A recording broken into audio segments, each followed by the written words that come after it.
เงียบยกมือ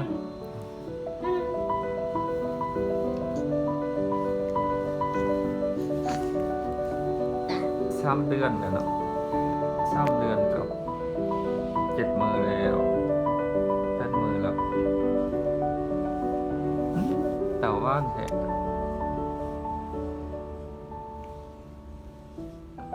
นี่น้ำไผ่มันไผ่ข้างล่างโอก้าเนี่ยโอก้าสั่งนะ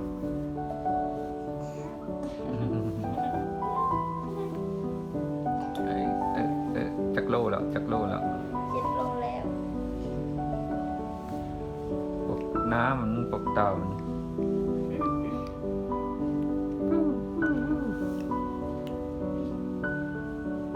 คิมินามาเอวะ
เน่าบ่มื้อนี้โอเคโอเค元気ですか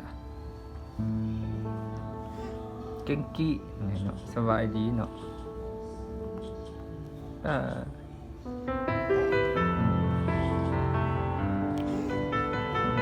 ยิ้มแน่ยิ้มแน่